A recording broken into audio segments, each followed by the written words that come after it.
गणेश उत्सवासाठी एकूण विद्यार्थी संख्येच्या 1/25 वर्गणी गोळा केलेली आहे, बरोबर आहे. आता 1/25 वर्गणी गोळा केली यामधली, बरोबर आहे. त्यात शिक्षकांनी स्वतःचे 25 रुपये टाकले, तेव्हा एकूण रक्कम जी आहे ती 250 रुपये झाली. तर विद्यार्थी संख्या किती आहे असं विचारलं, लक्षात घ्यायचं. जेवढे तेवढे, जितके तितके, आठवते ना सगळे. म्हणजे प्रत्येक प्रकरणाचा त्याचा एक विशिष्ट पूर्ण एक पाठ असतो ज्याच्यावरून आपल्याला समजतं की काय काढायचं, लक्षात घ्यायचं. आता वर्ग आणि वर्गमूळ ही संकल्पना केव्हा तयार होईल? जेवढे तेवढे, जितके तितके असं जेव्हा येते, म्हणजे यक्स जर असेल तर यक्स म्हणजे जेवढे म्हणजे यक्सच ना, जितके तितके म्हणजे एक्स असेल तर एक्सच, बरोबर ना. ते लक्षात घ्यायचं बघा. मग आता काय म्हणतो, गणेश उत्सवासाठी एकूण विद्यार्थी संख्येच्या 1/25 वर्गणी गोळा केली. कोणाच्या? एकूण विद्यार्थी संख्येच्या, लक्षात ठेवायचं, बरोबर आहे. एकूण विद्यार्थी संख्येच्या. मग समजा आपल्याला विद्यार्थी संख्या माहीत नाही, बरोबर ना. मग त्यासाठी आपण काय घेणार? एक्स. समजा विद्यार्थी संख्या बरोबर एक्स घेतली आपण, ठीक आहे, लक्षात येते. आणि तो काय म्हणतोय, एकूण विद्यार्थी संख्येच्या 1/25 वर्गाने गोळा केली, त्या शिक्षकाने किती टाकलेले आहे? 25. म्हणजे एकूण विद्यार्थी झाले आपले एक्स आणि एकूण विद्यार्थीच्या, म्हणजे आपण हे पण या ठिकाणी घेऊ शकतो बघा, एकूण विद्यार्थी संख्येच्या 1/25 वर्गणी गोळा केली, म्हणजे कोणाकडून? एकूण विद्यार्थ्याकडून. मग वर्गणी जर आहेत, वर्गणी आपण हे कशी घेऊ शकतो? एकूण विद्यार्थ्याच्या 1/25 म्हणजे x/25. क्लिअर आहे सर्वांना? हे समजलं? म्हणजे पुढे बघा, म्हणून विद्यार्थी संख्या एक्स आणि विद्यार्थ्याची वर्गणी किती आहे प्रत्येकी? x/25. म्हणजे यामध्ये आता बघा, एकूण वर्गणी किती जमा झाली आहे? 250. त्यात शिक्षकाची किती आहे? 25. हे जर मायनस केले तर उरले किती? 250. म्हणजे याचा अर्थ हेच आपण असं करू शकतो, 250 - 250. या ठिकाणी समीकरण आपण चेंज करू शकतो. कसं बघा, समजा इथून पुढे लक्षात घ्या, समजा एक्स गुणेला x/25 हे झाली पोरांची फी, वर्गणी, बरोबर आहे. आणि त्यामध्ये शिक्षकाचे किती टाकले आहेत आपण? 25. आणि असे 250 रुपये जमा झाले असं सांगणं काय? आणि इकडे शिक्षकाचे पैसे मायनस करून केवळ विद्यार्थ्याची रक्कम दाखविणं, दोन्ही गोष्टी सारख्याच झाल्या, बरोबर ना. म्हणजे तुम्हाला समजून हे घ्यायचं आहे, तुम्ही एक तर हे असं मांडा नाही तर नसं मांडा, डझंट मॅटर आहे तुम्ही कसं मांडता तर, परंतु तुम्ही काय मांडत आहे, हे का मांडत आहे हे तुम्हाला कळलं पाहिजे, लक्षात ठेवायचं. समजलं ना? इथं तुम्ही प्लस करत आहे तर का करत आहे, आणि इथे मायनस करत आहे तर का करत आहेत. म्हणजे दोन्ही मांडणीचा अर्थ एकच आहे की आपल्याला समीकरण जे मांडायचं आहे ते कोणाच्या भरोश्यावर मांडायचं आहे? विद्यार्थ्याच्या रकमेच्या भरोश्यावर मांडायचं. समजलं ना? म्हणजे म्हणून मी म्हणतो प्रश्नाशी बोलायचं असते. बोलायचा अर्थ समजला नाही, याचा अर्थ काय? तुम्ही त्याच्याशी बोलत असताना हे लक्षात घ्यायचं की आपल्याला प्रमोट कोणाला करायचं आहे एक्झॅक्टली. तर आपल्याला 250ला प्रमोट करायचं आहे, डझंट मॅटर, परंतु त्या 250मधले 25 कोणाचे आहे? शिक्षकाचे. आणि समीकरणामध्ये ज्या अटी शर्ती दिलेल्या त्या कोणाबद्दल दिल्या? विद्यार्थ्यांबद्दल. कशा? का एकूण विद्यार्थी संख्या किती आहे समजा माहीत नाही, आपण एक्स कन्सिडर केली, बरोबर ना. मग त्या विद्यार्थी संख्येच्या 1/25 वर्गणी गोळा केली आहेत ना, बरोबर आहे. मग त्याला आपण इक्वेशनमध्ये टाकलं बघा, मग ते दोन्ही पर्याय आपल्याकडे सोपेच असतात. x × x काय आहे? x² इज इक्वल टू, आता 250 - 25 किती? 225 गुणेला हे 25. क्लिअर आहे सर्व इथपर्यंत? मुद्दे समजत आहे ना? चला, म्हणजे x इज इक्वल टू, बघा उदाहरणाचं स्ट्रक्चर लक्षात घ्यायचं आहे. दोन्ही वर्गसंख्या, हे क्लिअर आहे सर्वांना? घात 2 आहे, जरा 2 काढला तर दोन्ही वर्गसंख्या या ठिकाणी वर्गमुळात जाणार. क्लिअर? म्हणजे x इज इक्वल टू, याचं वर्गमूळ किती? 15 आणि याचं आलं 5, म्हणजे 15×5 = 75 याचं उत्तर आहे. किंवा तुम्हाला वाटलं तर असं करू शकता, x² इज इक्वल टू 225, म्हणजे सेमच आहे ना शेवटी. म्हणजे x² इज इक्वल टू 225 गुणिले 25, बरोबर आहे. म्हणजे x इज इक्वल टू, पुन्हा वर्गमुळामध्ये गेला या ठिकाणी, म्हणजे याचं उत्तर आलं इथे 15 गुणिले 5, परत या ठिकाणी 75 आलेलं आहे. म्हणजे मार्ग कुठलाही घेतला तरी उत्तर बदलणार नाही, फक्त तुम्हाला समजून घ्यायचं आहे, जे सोपं जाईल ते घ्यायचं. समजलं ना? जिथं वेळ वाचवता येईल ती गोष्ट आपली असेल. क्लिअर आहे सर्वांना? चला याचा फोटो घ्या आणि पुढे चला शाब्दिक उदाहरणाचा भाग पाहतोय बघा, वर्ग आणि वर्गमूळ प्रकरण. बघा काय म्हटलंय, हरबाकडे जेवढ्या घोंगड्या आहेत त्याच्या दुप्पट रुपये किंमत प्रत्येक घोंगडीची आहे, लक्षात ठेवायचं. उदाहरणाची अट, समानता संबंध आणि इक्वेशन, या सगळ्या गोष्टी लक्षात घ्यायच्या आहेत. कोण कोणावर अवलंबून आहेत लक्षात घ्या. समीकरण कोणाच्या भरोश्यावर मांडायचं लक्षात घ्यायचं आहे. प्रश्न आहे, हरबाकडे जेवढ्या घोंगड्या आहेत त्याच्या दुप्पट रुपये किंमत प्रत्येक घोंगडीच्या, लक्षात घ्या. जेवढ्या तेवढ्या जेवढ्या म्हणजे हा या ठिकाणी किमतीचा जो भाग आहे, किंमत, प्रत्येक घोंगडीची किंमत, हे कोणावर अवलंबून आहेत? कोणावर? वाचायचं, वाचा प्रश्न. हरबाकडे जेवढ्या घोंगड्या, पकडायचं, कंटेंट पकडा. जेवढ्या घोंगड्या आहेत, किती? जेवढ्या. माहिती आहे का आपल्याला? नाही. जेवढ्या घोंगड्या आहेत त्याच्या दुप्पट किंमत ही प्रत्येक घोंगडीची आहे. म्हणजे प्रत्येक घोंगडीची किंमत ही कोणावर अवलंबून आहे? घोंगड्याच्या संख्येवर. पॉईंट क्लिअर आहे? म्हणजे याचा अर्थ हरबाकडे जेवढ्या घोंगड्या, माहीतच नाही आपल्याला, समजा x, समजा घोंगड्यांची संख्या, समजा घोंगड्यांची संख्या किती घेतली आपण इथे? x, बरोबर आहे. जेवढ्या घोंगड्या, जेवढ्या भेटलं तुम्हाला x, त्याच्या दुप्पट रुपये किंमत प्रत्येक घोंगडीची आहे. म्हणजेच प्रत्येक घोंगडीची किंमत ही त्याच्या दुप्पट आहे. म्हणजे किती? 2x. हा पॉईंट क्लिअर आहे सर्वांचा? दुप्पट रुपये किंमत प्रत्येक घोंगडीची आहे. त्याच्याकडे एकूण 4608 रुपयाच्या घोंगड्या आहेत. म्हणजे याचा अर्थ एकूण घोंगड्यांची संख्या x आणि एका घोंगडीची किंमत आहे 2x आणि 4608 रुपयाच्या घोंगड्या अशा प्राप्त झालेल्या आहे. क्लिअर आहे? उदाहरणाची अट मांडली, समीकरण तयार झालं. क्लिअर आहे सर्वांना? चला पुढं. x गुणेला 2x झालेले आहेत. म्हणजे याचा अर्थ 3x, सॉरी 2x चा स्क्वेअर. क्लिअर आहे सर्वांना?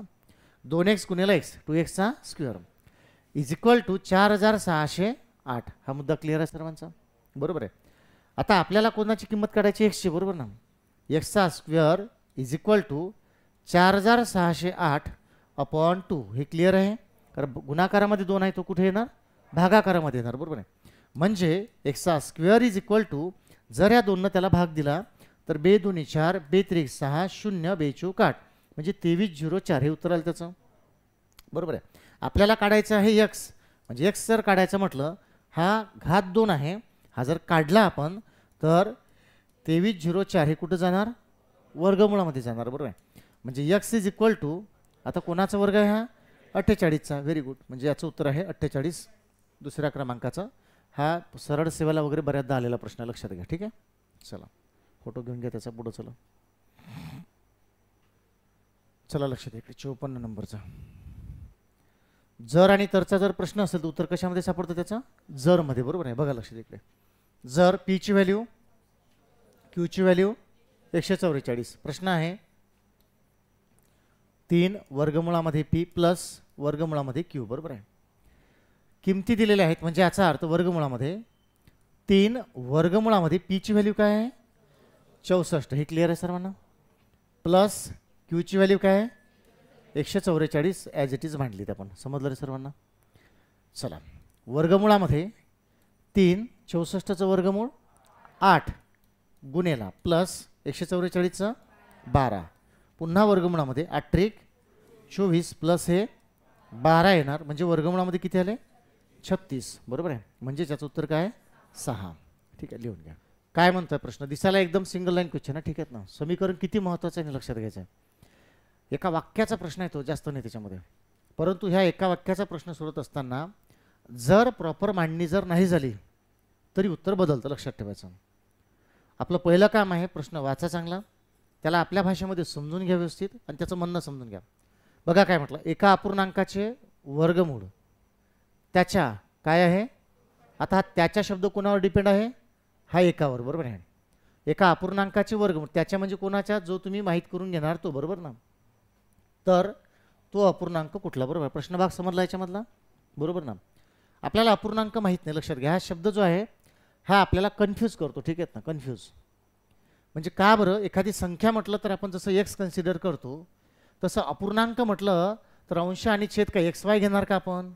तर नाही, लक्षात ठेवायचं. म्हणजे डोक्यात या ठिकाणी एक सिली मिस्टेक होण्यासाठी एक चान्स आहे. कसा येतं? त्या 10तून एखाद्याचं तरी होऊ शकतं की अपूर्णांक म्हटलं आहेत मग x अपॉन y घ्यावं लागेल का बा? तसं नसते. जेव्हा x जो असतो आपला x जो आपण कन्सिडर करतो, गृहीत धरतो, हा सर्व समावेशक असतो. समजलं ना? मुद्दा समजला? मी काय बोलताना माझ्या शब्दाकडे लक्ष द्या. जेव्हा x तुम्ही कन्सिडर करता तेव्हा तो x सर्व समावेशक असतो. याचा अर्थ काय? तो सर्व गुणधर्म संपन्न आहे तो. समजलं ना? म्हणजे तो कन्सिडर केल्यामुळं. म्हणून समजा तो अपूर्णांक, लक्षात ठेवा, समजा तो अपूर्णांक कुठला आहे यक्स. मी यासाठी सांगितलं हा शब्द आपल्याला कन्फ्यूज करू शकतो. अपूर्णांकाचं वर्गमूळ म्हटलं आहे. अपूर्णांक असो काही असो आपण एक्स कन्सिडर केला म्हणजे यक्समध्ये सर्व गुण आले त्याचे, बरोबर ना, एक्स झाला. आता तो प्रश्न काय म्हणतो बघा, एका अपूर्णांकाचं वर्गमूळ म्हणजे अपूर्णांक कुठला एक्स आणि त्याचा वर्गमूळ कसा आहे त्याच्या दुप्पट म्हणजे 2x. समजला मुद्दा? मांडणी क्लिअर आहे का मला सांगा? मांडणी क्लिअर आहे सर्वांना? चालेल. पुढचं बघा, वर्गमुळामध्ये 2x आहे. जर वर्गमुळाचं साइन काढलं x तर इकडे 2x चा वर्ग होईल. काय क्लिअर आहे सर्वांना? 2x चा वर्ग झाला. x is equal to 2x चा वर्ग म्हणजेच काय 2 चा वर्ग 4 x चा वर्ग जसाच्या तसा. क्लिअर आहे? समजत आहे सर्वांना? पुढे x चा स्क्वेअर सॉरी x आणि हा खाली आला x चा स्क्वेअर इज इक्वल टू 4. बरोबर ना? डाव्या बाजूला चलपद घेतले आपण. या ठिकाणी 1x आणि घातामधला 1 गेला म्हणजे एकच राहिला. म्हणजे 1/x इज इक्वल टू 4. बरोबर ना? 1/x इज इक्वल टू 4 म्हणजेच 1 इज इक्वल टू 4x. समजत आहे सर्वांना? तिकडे गेला तो. ठीक आहे, आपल्याला x ची व्हॅल्यू काढायची. x इज इक्वल टू काय तर 1 आणि हा खाली 4 आला म्हणजे 1/4 म्हणजे याची x ची व्हॅल्यू निघाली तुमची 1/4. प्रश्न क्लिअर आहे सर्वांना? चालेल, घ्यायचं लिहून घ्या. प्रश्न आहे वर्गमुळामध्ये 7 गुणेला 8 गुणेला 9 गुणेला 10 प्लस 1 बरोबर क्वेश्चन मार्क. सिंपल वेमध्ये जर काढलं त्याचं उत्तर 7 8 56 करावं लागेल. 56 गुणेला 9 करावं लागेल. 9 गुणेला 10 करावं लागेल. आलेल्या पूर्ण गुणाकारामध्ये 1 प्लस करावं लागेल आणि त्याचं जे काही प्रोडक्ट तयार होईल आपल्याकडे त्याचा काढला लागेल आपल्याला वर्गमूळ. हेच आहे ना, दुसरं काही काय नाही. या ठिकाणी एक नोट लिहून टाका. चला लिहा पटकन. कोणत्याही 4 क्रमवार नैसर्गिक संख्यांच्या, लिहा एक नोट करा, कोणत्याही 4 क्रमवार नैसर्गिक संख्यांच्या गुणाकारामध्ये, कोणत्याही 4 क्रमवार नैसर्गिक संख्यांच्या गुणाकारामध्ये, कोणत्याही 4 क्रमवार नैसर्गिक संख्यांच्या गुणाकारामध्ये, कोणत्याही 4 क्रमवार नैसर्गिक संख्यांच्या गुणाकारामध्ये 1 मिळविल्यास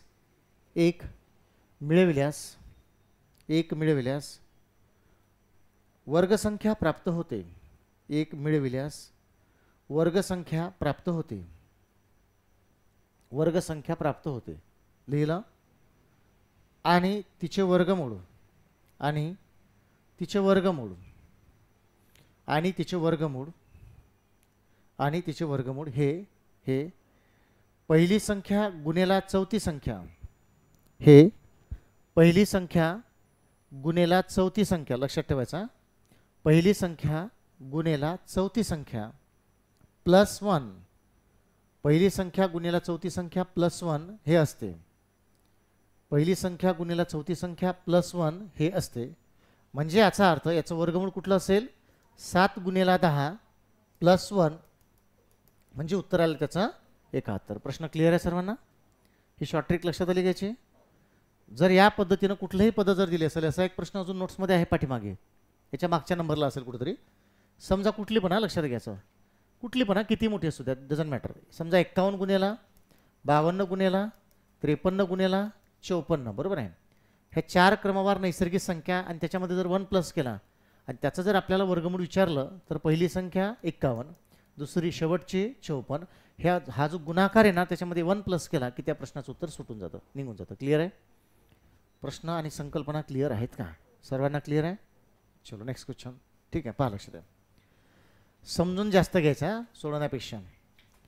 41.9904 छेद 7.29 बस झालं, एवढंच काढायचं आहे. 729चं वर्गमूळ 27, 576चं वर्गमूळ पटापट सांगा 24. हे क्लिअर आहे सर्वांना?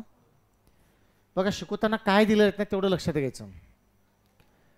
जर आणि तरचा प्रश्न दिला असेल तर उत्तर कशामध्ये सापडणार? जर मध्ये. हे क्लिअर आहे? आणि जर हा विनाकारण फालतू दिलेला नसतो, लक्षात ठेवायचं. ही तुमच्यासाठी खऱ्या अर्थाने एक माहिती असते, हिंट असते की तिथून तुम्हाला उदाहरणाला पुढे घेऊन जाता येतं. समजलं ना? उत्तरं लपली असतात त्यामध्ये, लक्षात ठेवायचं. यामध्ये 729 आणि 576 ह्या दोन्ही संख्या वर्गसंख्या आहे. हो ना? आहे. जस्ट एक समजण्यासाठी म्हणून उदाहरण घेतो बघा, लक्ष द्या. 4 ही वर्गसंख्या आहे, त्यानंतर 9 ही सुद्धा वर्गसंख्या आहे, दोघांचा गुणाकार 36 आला आणि 36 सुद्धा वर्गसंख्या आहे. समजलं ना? पॉईंट क्लिअर आहे सर्वांचा? 4 ही पूर्ण वर्गसंख्या आहे, 9 ही पूर्ण वर्गसंख्या आहे आणि 36 ही पूर्ण वर्गसंख्या आहेत आहे. याचा अर्थ काय सापडला? आता मला 36चं जर वर्गमूळ काढायचं झालं तर या 4चं वर्गमूळ 2, 9चं वर्गमूळ 3 आणि 3 दोन्ही 6 आणि तसं पण 36चं वर्गमूळ किती आहे? 6.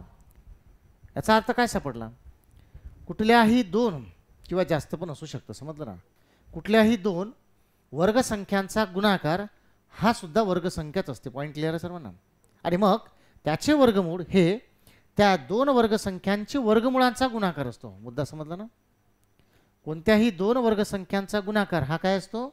वर्गसंख्याच असतो. आणि त्या वर्गसंख्येचं वर्गमूळ हे कोण?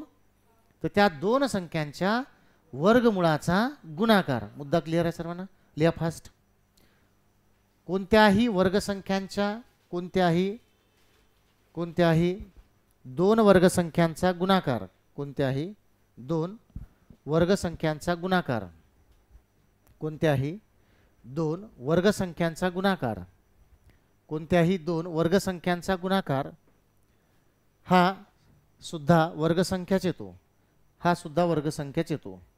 हा सुद्धा वर्गसंख्याच येतो. वर्गसंख्याचं येतो आणि त्याचे वर्गमूळ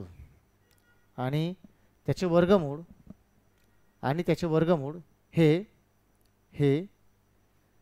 त्या दोन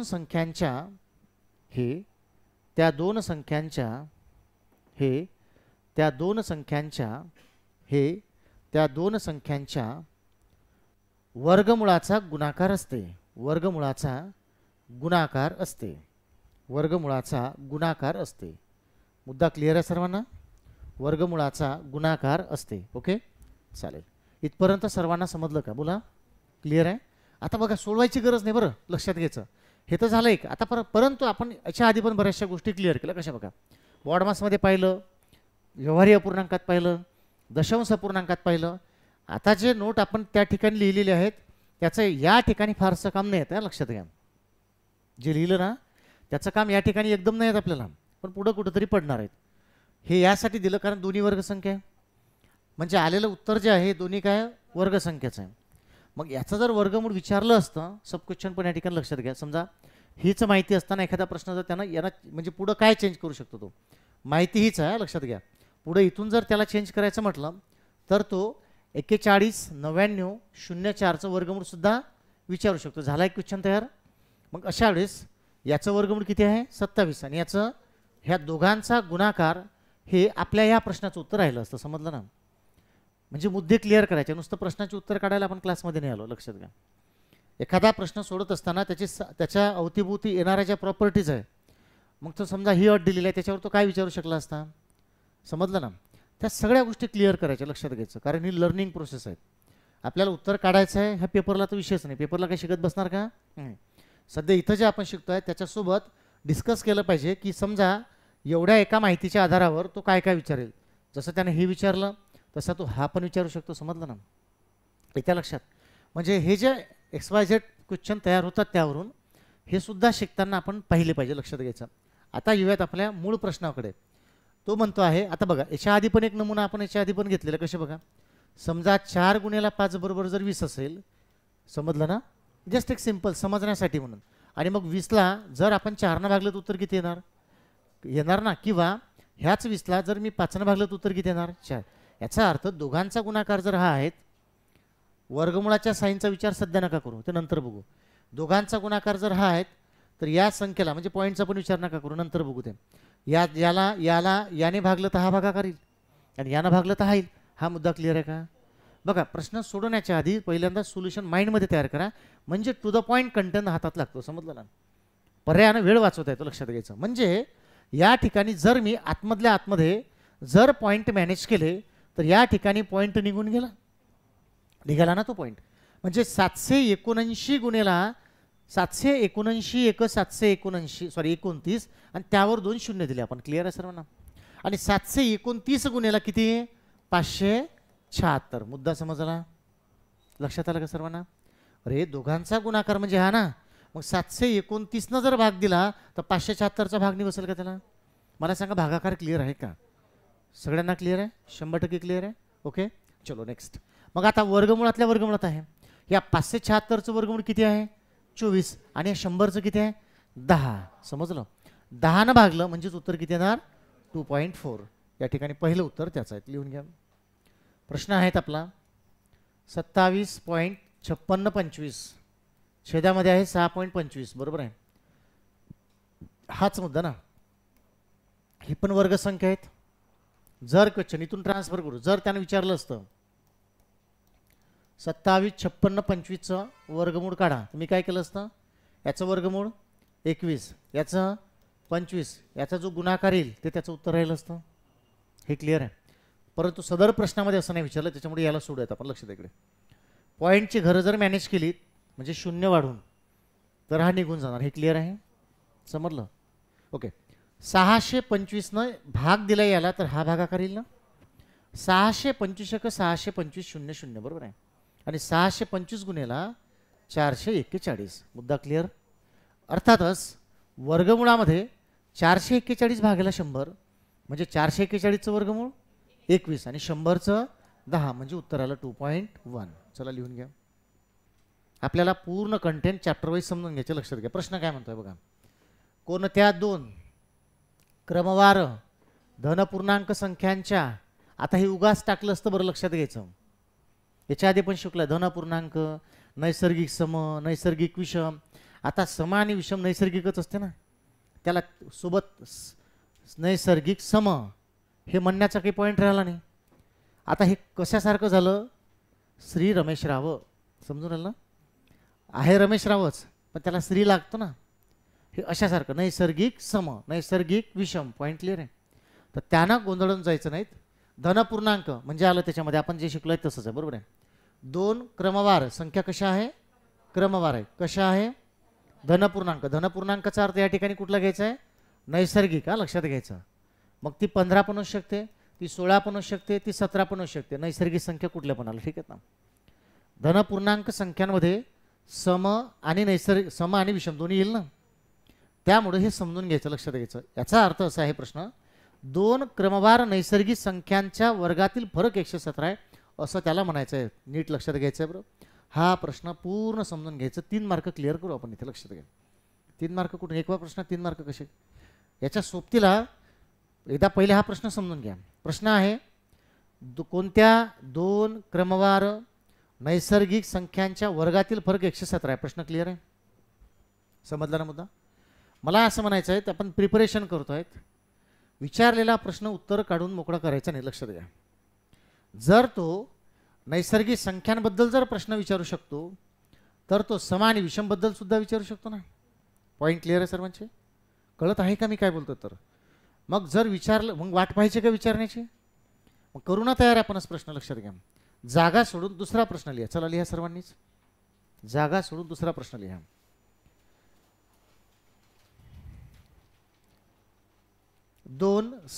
दोन क्रमवार समसंख्यांच्या वर्गातील फरक. दोन क्रमवार समसंख्यांच्या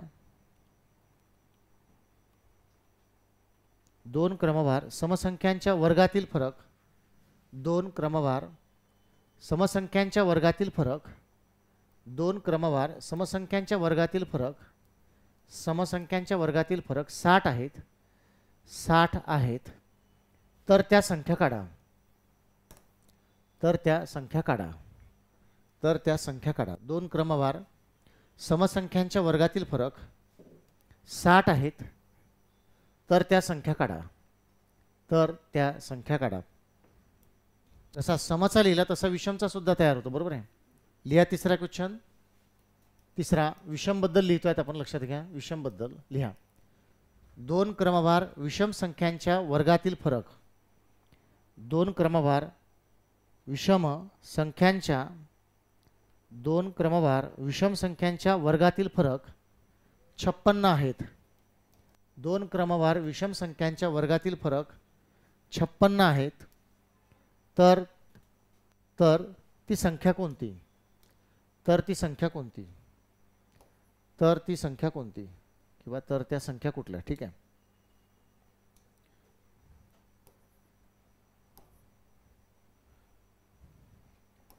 तर त्या संख्या कोणत्या, समजलं इथपर्यंत. चला पहा लक्षात इकडे. या प्रश्नाला चांगला वेळ देऊ आपण आणि तिन्ही प्रश्न व्यवस्थित क्लिअर करून घ्यायचे, लक्षात द्या. झाले ते काउंटर उचलून जातात डायरेक्ट. प्रश्न आहे कोणत्या दोन क्रमवार धन पूर्णांक संख्यांच्या वर्गातला फरक 117 आहे. बघा समीकरणही मांडू आणि शॉर्टकट पण घेऊ त्याचा, ठीक आहे. माहीत नाही आपल्याला, समजा संख्या, समजा पहिली मेथड जी आहे ती आपली, समजा त्या संख्या माहीत नाही म्हणून समजा त्या संख्या x आणि x+1, बरोबर आहे. का बरं x+1 घेतला, x आणि x+1 घेतला, कारण क्रमवार नैसर्गिक संख्या आहेत, त्या लक्षात ठेवायचं. काय आहे त्या, क्रमवार नैसर्गिक संख्या, आणि त्यांच्या वर्गातला फरक किती आहे, 117. वर्गातला फरक आहे म्हणजे x+1, लक्षात ठेवायचं.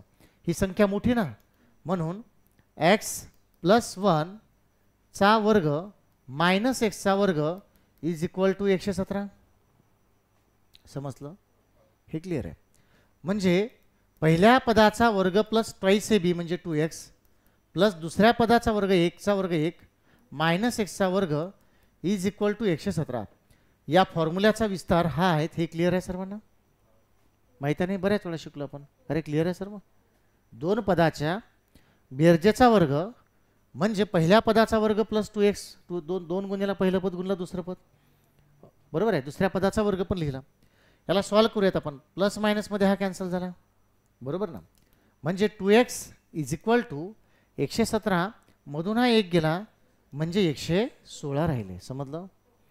म्हणून x इज इक्वल टू 116 भागेला 2 म्हणजे उत्तर आलं तुमचं बघा 58. तुम्ही x कन्सिडर केला आता पहिल्या संख्येसाठी, म्हणजे इथंच घेतोय, लक्षात घ्यायचं. म्हणून त्याचं उत्तर जे आहे, पहिली संख्या कुठली निघाली 58 आणि x+1 म्हणजे 58 च्या पुढची कुठली 59.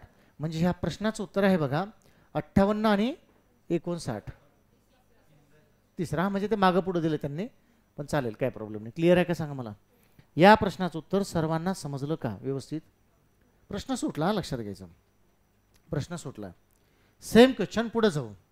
प्रश्न तुम्ही लिहिलेला आहे, सर्वांनी लक्षात घ्यायचं. प्रश्न आहे दोन क्रमवार लक्षात घ्यायचं, क्रमवार समसंख्यांच्या वर्गातील फरक 60चा आहे, बरोबर आहे. 60चा प्रश्न लिहून दिलेला आहे आधी.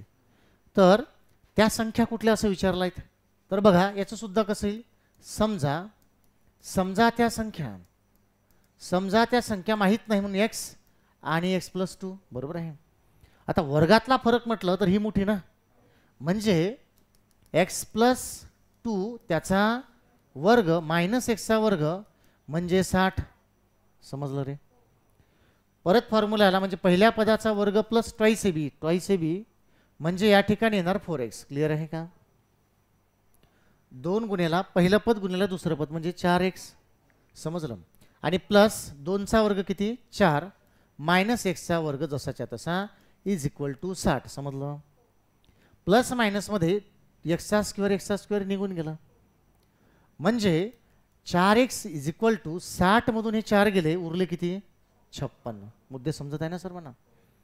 म्हणजेच x इज इक्वल टू ह्या 56ला 4चा भाग दिला, कितीचा बसतो मग 14चा. म्हणजे उत्तर आले या ठिकाणी 14. Point clear. मग यानुसाराचा लक्षात घ्यायचं 14चा, म्हणजे याचं उत्तर निघालं 14. हे पहिली व्हॅल्यू झाली x ची, x+2 म्हणजे दुसरी व्हॅल्यू कुठली 16. म्हणजे आपल्या ह्या प्रश्नाचं उत्तर कुठलं निघालं 14 आणि 16. दुसरा प्रश्न क्लिअर आहेत का. बघा प्रिपरेशन करतोय आपण, क्लास उत्तर काढायला नुसतं असं आलो नाहीत. जर प्रश्न नोट्समध्ये हा होता, पेपरला जर हा आला असेल, तर आपण प्रिपरेशन करत असताना जसं त्यांनी नैसर्गिक संख्यांचा विचारला तसा आपण समान विषमचा सुद्धा तयार करू शकतो ना. समजत आहे. पेपरला वाटणे तयार करता येतो, आपणच तयार करायचा आणि आपण त्याचं सोल्युशन काढायचं. लक्षात घ्या. आपण तिसरा प्रश्न तयार केलाय बघा. क्रमवार विषम संख्या 2 यांच्या वर्गातला फरक किती आहे 56. तर त्या संख्या कुठली. इथं पण संख्या आपल्याला माहित नाही, लक्षात घ्या. मग इथंही संख्या माहित नाही, म्हणून समजा त्या संख्या बरोबर x आणि x+2, बरोबर आहे. पुन्हा वर्गातला फरक म्हटलाय म्हणून x+2 चा वर्ग मायनस x चा वर्ग इज इक्वल टू 56. समजलं का? अरे कळत आहे ना नामदेवराव? क्लिअर आहे लिंक? काही अडचण नाही ना मागे? तुम्हाला क्लिअर आहे ना? आरामात आहे सगळी ACBC व्यवस्थित सुरू आहे? नाही तर झोपील. काय चालू आहे राज्यात समजलं ना? हां, तिसरा क्वेश्चन. चला, एक्स पहिल्या पदाचा वर्ग प्लस ट्वाईस AB म्हणजे 4x प्लस दुसऱ्या पदाचा वर्ग 4. बरोबर आहे. 4 मायनस एक्सचा स्क्वेअर इज इक्वल टू 56. हा सुद्धा या ठिकाणी कॅन्सल झाला. बरोबर आहे. म्हणजे 4x is equal to 56 minus 4 52. बरोबर आहे. म्हणजे एक्सची व्हॅल्यू काढायची आहेत. म्हणजे 52 भागेला किती रे? 4. म्हणजे उत्तर 13. इथं सुद्धा आपलं उत्तर निघालं बघा. एक्सची व्हॅल्यू 13 आणि x प्लस 2 म्हणजे कोण? 15. म्हणजे तुमच्या प्रश्नाचं उत्तर 13 आणि 15 निघालं. 1 3 तिन्ही उत्तर क्लिअर आहे. ह्या सगळ्यांना जे आहे एक ट्रिक्स वापरूयात आपण. लक्ष द्या इकडे. हे ट्रिक्स मात्र सर्वांनी लक्षात घ्यायचे आहे. ठीक आहे. बघा ट्रिक्स कुठले आहेत. अटी शर्तीनुसार लक्षात घ्यायचं. समजून घ्या. जर नैसर्गिक संख्यांचा प्रश्न असेल तर काय करायचं? जो डिफरन्स दिलेला आहे 116 दिला ना, त्याला 2 न भागायचं. 2चा याला 58चा भाग बसतो. सॉरी 117 आहे ना तिथे. ओके 117 आहे. 2 गुणिले 58 म्हणजे 116. एक बाकी उरणार. ह्या उरण्याचं काही टेन्शन घ्यायचं कारण नाही. जर प्रश्न नैसर्गिक संख्यांचा असेल तर उरेल असतो. समजलं ना? तर अशा वेळेस त्याचं उत्तर घ्यायचं. भागाकार 58 आला आणि पुढची संख्या 59. क्लिअर? समजलं का रे? भागाकार 58 पुढची संख्या 59. जर समचा प्रश्न असेल तर याचा शॉर्टकट आहे. जो डिफरन्स दिलेला आहे तो 60 आहे 60. याला 4 न भागायचं. 4 नच. उत्तर आलं 15. एक अलीकडची संख्या 14 आणि पलीकडची संख्या 16. क्लिअर? समजलं? जर प्रश्न विषमचा असेल तर त्या फरकाला पुन्हा 4 न भागायचं. कितीचा? पटकन. अरे 56 नाही ते 4 न भागतोय. किती आले? 14. अलीकडची संख्या 13 आणि पलीकडची संख्या 15. बघा क्लिअर आहे सगळं. म्हणजे या ठिकाणी समीकरणाने उत्तर काढलं. प्रॅक्टिस झाली. इक्वेशन मांडायचा चान्स भेटला. कॅल्क्युलेशन समजलं आणि आपण शॉर्ट ट्रिक सुद्धा इम्प्लिमेंट केलेलं आहे. क्लिअर आहे सर्वांना? केवळ उत्तरं काढायसाठी शिकायचं म्हटलं तर उत्तर केव्हाची निघाली ते लक्षात घ्यायचं. परंतु परीक्षेच्या हिशोबाने आणि कुठलाही काही प्रश्न आला तर त्या प्रश्नासाठी त्याला लीड कसं करायचं, त्याला डील कसं करायचं याची सुद्धा पूर्वतयारी झाली पाहिजे. म्हणून या सगळ्या गोष्टी या ठिकाणी क्लिअर केल्या. आता जेव्हा प्रश्न समचा असतो बघा, बरोबर मधली संख्या या ठिकाणी विषम आली. जेव्हा प्रश्न विषमचा असतो मधली संख्या सम आली. बरोबर ना? तर हे सगळे फंड लक्षात घ्यायचे आहेत. बरोबर आहे? आपल्याला या ठिकाणी नॉलेज जनरेट करायचं, घ्यायचं आहे ते पटलं ना, इन्फॉर्मेशन घ्यायचे आणि मग ते त्या ठिकाणी प्रॉपर इम्प्लिमेंट होतील. तिन्ही प्रश्न माहिती सकट क्लिअर आहेत का? काय अडचण कोणाला इथपर्यंत? चला याचा फोटो घ्या, नंतर घरी लिहून घ्या. जर आणि तरचा प्रश्न उत्तर कशामध्ये असणार? हा हे तर आपण शिकलोय. आपला प्रश्न आहे बघा वर्गमुळामध्ये पुन्हा अंश वर्गमुळात आहे 40.96 छेदामध्ये 10. एकदम सोपं आहे. तर एकदम सोपं बघा. जर 8चा घात लक्षात घ्या. जर 8चा घात जर 4 आहे आणि त्याचं उत्तर 40.96 आहे. बरोबर आहे? याचा अर्थ 8 गुणेला 8 गुणेला 8 गुणेला 8 म्हणजे 40.96 ना. हे तर समजलं सर्वांना? जर 8 4 वेळा आला म्हणजे याचा अर्थ 8 8. अरे मला सांगा हे 64 आणि हे 64 म्हणजे 40.96 नाही का? प्रश्नाला ना फोडायचं असतं. लक्षात घ्या. याचाच अर्थ हा 64चा वर्ग म्हणजे 40.96 ना. भेटली माहिती आपल्याला? माहिती भेटली? क्लिअर आहे सर्वांना? मग भेटलं ना उत्तर. कसं भेटलं बघा. म्हणजे वर्गमुळामध्ये या 40.96चं वर्गमूळ 64. पण 2 घरानंतर पॉईंट आहेत म्हणजे 6.4 अपॉन 10 असं उत्तर येईल. आता 10ला जसंच्या तसं ठेवलं कारण आतमध्ये जे वर्गमुळाचं साइन आहे ते कोणाला आहे? फक्त कोणाला आहे? मला. अरे बोला ना मग कोणाला आहे ते? हां मग असं सांगा ना जोरानं. कितीला आहे? 40.96. ठीक आहेत ना? कालचं रिचार्ज संपलं वाटतं. ठीक आहे. टॉपअप नव्हतं बरं कालचं. ठीक आहे. हे क्लिअर आहे सर्व. 6.4. आता 6.4 अजून एक प्रॉब्लेम सॉल्व्ह झालेला नाही. 0 आहे. 0 आहे त्याच्यामुळे घरी इकडे येणार म्हणजे 0.64 म्हणजे उत्तराला 0.8. समजलं आता? प्रश्न क्लिअर आहेत का? समजलं? चला लिहून घ्या. 15,625 वर्गमूळ किती आहे? हां, म्हणजे याचं उत्तर 125च असणार, याचं 125 आणि याचं सुद्धा 125. फक्त इथं 2 घरं पॉईंट, इथं 1 घर, इथं 2 घरं आहे, परत इथे 1 घर, इथे 4 घरं, इथे 2 घरं. या सगळ्यांची काय करायची तुम्हाला ॲडिशन करता येईल आता. ठीक आहे, पुढचा प्रश्न सांगा. हो हो, ऑप्शन चुकलेले आहे तिथे 26.25. ठीक आहे, करेक्ट, क्लिअर आहे सर्वांना. चला पुढचा प्रश्न सांगा. 92. बघा 92 नंबरचा प्रश्न पहा. एक जनरल आपल्या 2360 माणसांना चौरस आकारात उभे करायचा विचार करतो, परंतु त्यामुळे त्याची 56 माणसे उरतात, तर पुढील रांगेत किती असतील. काहीच नाही, उलट सोपं आहे ते. अशा प्रश्नांना ठरवून जायचं असते. बघा मी काय म्हणतो, बरं प्रश्न कोणत्या प्रकरणामधला आहे, शिक्का लागला का त्याला, शिक्का समजलं ना. म्हणजे प्रश्न आम्हाला ना प्रश्न नाही येत, पण प्रश्न कोण्या प्रकरणातला हे पटकन समजते, असं काही आहे याच्यात. आता कसं आहे, 2-3 दिवसापासून डोक्यात हे सूर्य वर्गमूळ, त्याच्यामुळं तो कोणताही आणला त्याच्यात नावही जरी नाही आलं त्याचं तरी क्लिअर होते का प्रश्न कशातला आहे. हे तर क्लिअर आहे सर्वांना, म्हणजे रुटीन झालेलं आहे ते, बरोबर आहे. परंतु जर प्रश्न परीक्षेला आला तर काही स्वतःच्या खानाखुना लागतील ना आपल्याला. लक्षात नाही आलं का ओळखायचं कसं आहे, तर लक्षात घ्या. जर चौरस हा जर शब्द येत आहेत चौरस आकारात, याचा अर्थ आहे चौरस म्हणजे वर्गसंख्या असावीत, वर्गसंख्या हवी. हे क्लिअर आहेत का, वर्गसंख्या हवी. आता 2360 माणसं आहेत, यांना चौरस आकारात उभं करायचं आहे, त्यामुळे किती माणसं उरतात, किती उरतात. हां, जे उरते ना मग ती मायनस करा, 56 म्हणजे 4 हातचा आला 1 0, 2304 आले. आता ही कोणाचा वर्ग आहे, बस झालं, त्याचं उत्तर किती असणार 48. ठीक आहे, प्रश्न आहे a+1/a इज इक्वल टू 12, तर एचा स्क्वेअर प्लस 1/a स्क्वेअर वर्ग आहेत, म्हणून या ठिकाणी दोन्ही बाजूचा वर्ग करून, दोन्ही बाजूंचा वर्ग करून म्हणजेच काय रे, बघा लक्षात इकडे a+1/a square is equal to 12चा सुद्धा स्क्वेअर. हे क्लिअर आहे, सर्व कळत आहे ना.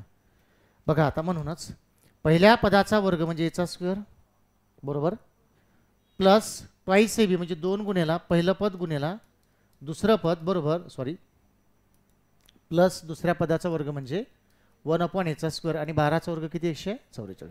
हा कॅन्सल झाला बघा, म्हणजे उरलं काय आपल्याकडे याचा स्क्वेअर प्लस 1/a स्क्वेअर एवढं, हा उरला ना इथे. आणि हा जो 2 आहे हा कुठं जाणार, तिकडे, म्हणजे 144 मायनस 2 म्हणजे उत्तर किती आलं रे 142. या प्रश्नाचं उत्तर आहे 142. समजला प्रश्न, लिहून घ्या. वर्गमुळामध्ये 75 24 पॉईंट आहे, plus x is equal to 8.71. लक्ष द्या इकडे, सोडवायचा तुम्हाला आहे तो सोपा आहे तो. समजा 75.24 प्लस एक्स इथेच ठेवला, तर हे जर साईन काढलं तर पुढे 8.71चा काय होईल, तुम्हाला तेवढंच करायचं, वर्ग काढा आणि हे मायनस करा. क्लिअर, समजलं ना. आता तो 8.71चा वर्ग एका मिनिटात काढा का घंट्यात काढा, किंवा त्याला 1 वर्ष लागू शकतो, हे डिपेंड कोणावर करतात, कॅल्क्युलेशनवर. समजलं ना. त्यामध्ये ट्रिक 3 अंकी संख्यांचे ट्रिक्स वापरा, नाही समजले तर गुणाकार करायला लागेल. परंतु परीक्षेला असे पद जर आले तिलाच नाही, आपल्याला कॅल्क्युलेशन जमलंच पाहिजे, लक्षात ठेवा. एनी हाव कंडिशन. ठीक आहे, चालेल, याचं उत्तर सांगून देतो तुम्हाला. पहिला आहे पुढचा प्रश्न. हा काही अडचण नाही ना, बिलकुल नाही. सोडवणं म्हणजे कसं आहे, शेवटी तुम्ही उत्तर काढून जे येईल ते ऑप्शनमधून व्हेरीफाय करायच लागणार आहे तुम्हाला.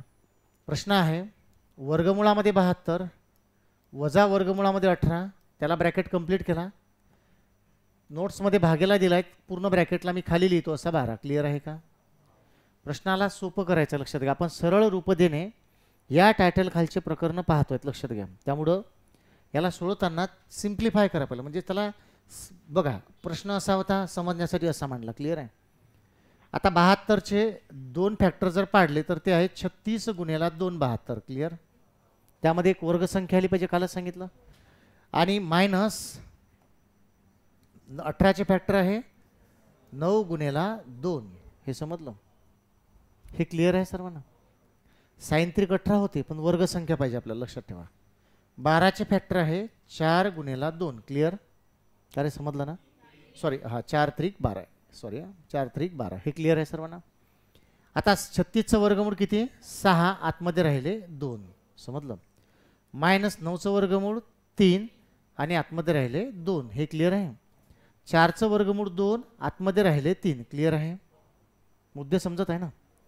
वरती अंशामध्ये वर्गमुळात 2 कॉमन आहे म्हणजे वर्गमुळामध्ये 2 जर मी बाहेर काढले तर 6 मधून 3 गेले 3 राहिले म्हणजे 3 3 कर्णचिन्हामध्ये 3 कर्णचिन्हामध्ये वर्गमुळात 2 हे वरती राहिलं. समजलं समजलं ओके. आणि खाली 2 वर्गमुळामध्ये 3 राहिले बरोबर आहे. परंतु पर्याय असे आहेत का ऑप्शन आहे का असे नाहीत.